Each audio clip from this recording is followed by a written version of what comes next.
जानिए लोटा और गिलास के पानी में अंतर। कभी भी गिलास में पानी ना पिएं।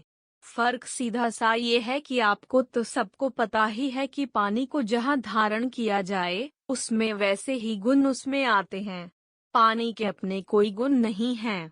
जिसमें डाल दो उसी के गुण आ जाते हैं। दही में मिला दो तो छाछ बन रहता है। क्योंकि सरफेस एरिया कम होता है तो सरफेस टेंशन कम होगा। तो सरफेस टेंशन कम है तो हर उस चीज का सरफेस टेंशन कम होगा और स्वास्थ्य की दृष्टि से कम सरफेस टेंशन वाली चीज ही आपके लिए लाभदायक है। अगर ज्यादा सरफेस टेंशन वाली चीज आप पिएंगे तो बहुत तकलीफ देने वाला है। क्योंकि उसमें शरीर को तकलीफ देने वाला एक्स्ट्रा प्रेशर आता है। गिलास और लोटा के पानी में अंतर। गिलास के पानी और लोटे के पानी में जमी आसमान का अंतर है। इसी तरह कुएं का पानी कुआं गोल है इसलिए सबसे अच्छा है। आपने थोड़े समय पहले देखा होगा कि सभी साधु संत कुएं का ही पानी पीते हैं। न मिले तो प्यास सहन कर जाते हैं। जहाँ मिलेगा वहीं पिएंगे। वो कुएं का पानी इसीलिए पीते हैं कि उनकी कुआं गोल है और उसका सरफेस एरिया कम है। सरफेस टेंशन कम है। और साधु संत अपने साथ जो केतली की तरह पानी पीने के लिए रखते हैं वो भी लोटे की तरह ही आकार वाली होती है। कम होने से पानी का एक गुण लंबे समय तक जीवित रहता है। पानी का सबसे बड़ा गुण है सफाई करना। अब वो गुण कैसे काम करता है वो आपको बताते हैं। आपकी बड़ी आंत है और छोटी आंत है। आप जानते हैं कि उसमें मेम्ब्रेन है और कचरा उसी में जाके फंसता है। पेट की सफाई के लिए इसको बाहर लाना पड़ता है। ये तभी संभव है जब कम सरफेस टेंशन वाला पानी आप पी रहे हो।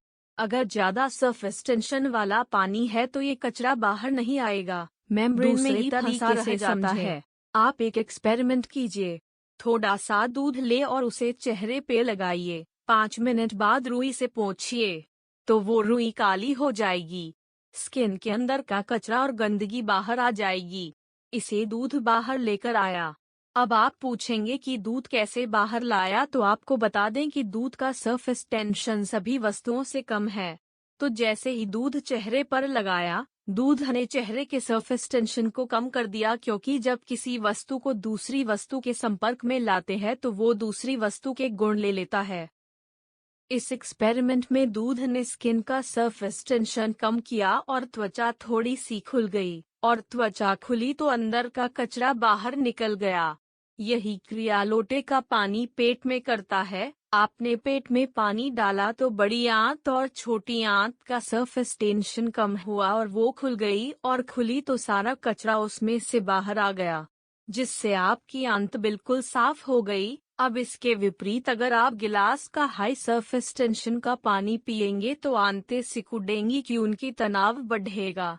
तनाव बढ़ते समय चीज सिकुड़ती है और तनाव कम होते समय चीज खुलती है। तनाव बढ़ेगा तो सारा कचरा अंदर जमा हो जाएगा और वो ही कचरा भगंदर, बवासीर, मूलव्याध जैसी सैकड़ों पेट की बीमारियां उत्पन्न करेगा।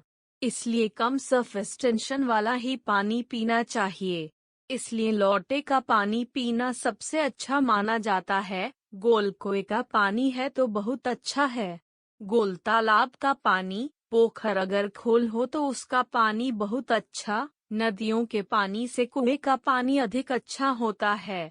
क्योंकि नदी में गोल कुछ भी नहीं है, वो सिर्फ लंबी है, उसमें पानी का फ्लो होता रहता है। नदी का पानी हाई सरफेस टेंशन वाला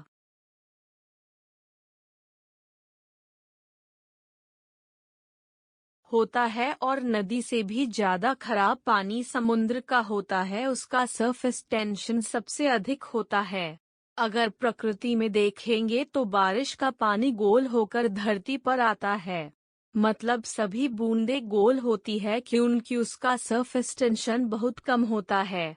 तो गिलास की बजाय पानी लोटे में पिएं तो लोटे ही घर में लाए। गिलास का प्रयोग बंद कर दें। जब से आपने लोटे को छोड़ा है तब से भारत में लोटे बनाने वाले कारीगरों की रोजी रोटी खत्म हो गई।